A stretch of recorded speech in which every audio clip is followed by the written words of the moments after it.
est aujourd'hui sur la ferme de la Chauvinière pour fêter les 1 an de la signature de l'ORE entre le GFR de la Chauvinière et l'association Agir pour l'environnement.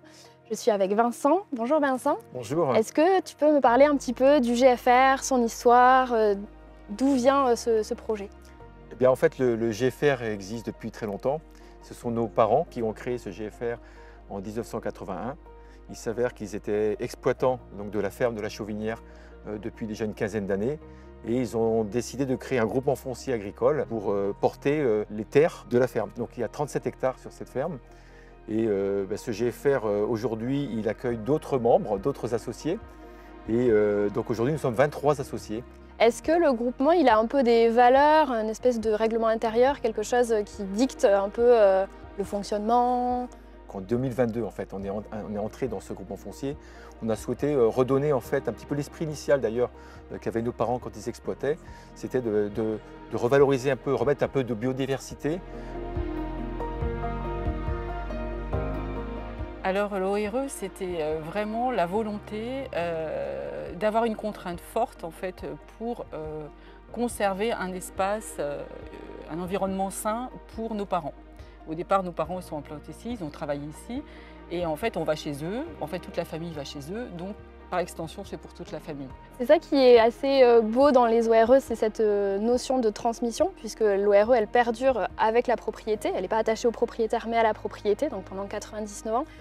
Et ça, je l'entends, tu parles de vos parents, des petits-enfants, donc là j'ai l'impression qu'on a vraiment... C'est le lien, c'est ce qui nous relie, et c'était cet espace en fait qui nous relie aussi à la fois à nos parents, et puis on espère par la suite. C'est vrai qu'on s'est posé la question de l'ORE, on l'a fait pour combien de temps? Et puis on s'est dit, nous on ne survivra pas au-delà d'un certain nombre d'années, on ne sait pas trop les générations futures, et puis tout d'un coup il y a eu un des cousins qui dit, mais tu plantes pas un chêne pour 40 ans, tu plantes un chêne minimum pour 100 ans. C'est vrai. Donc on s'est dit, allez, 99 ans, et on verra bien. Le ressenti que j'ai par rapport aux principes fondamentaux de l'ORE, je pense qu'il y a cet effet il y a un effet de conviction de certains choix, de décider par exemple de l'obligation de conduire les terres en bio, de remise en place de haies, éventuellement de pratiques de travail de sol, où il y a différentes choses qui peuvent se décider.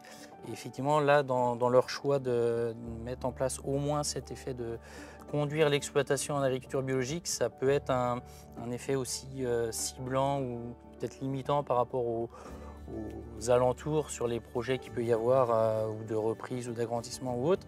Et moi, dans mon cas, ça a été une opportunité, une sécurité en fait que le GFR ait pu mettre cette ORE en place pour que ça puisse coller avec ce projet d'installation.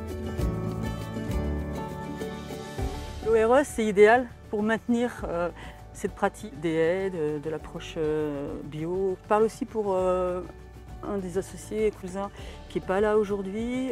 On a sur les gens qui historiquement ont travaillé ici, sur les 8, il y a quand même 3-4 personnes qui sont reconnues avoir subi des dommages de santé graves pour l'un d'entre eux liés aux pesticides, aux produits chimiques. Donc on s'est dit là, c'est le tournant, on n'est pas les seuls, mais c'est le tournant à faire. Et puis, comme l'histoire a fait qu'on s'est retrouvé en charge de ce lieu, on s'est dit, tant qu'à faire, on apporte ça sur 36 hectares, c'est pas grand-chose, mais cette approche-là.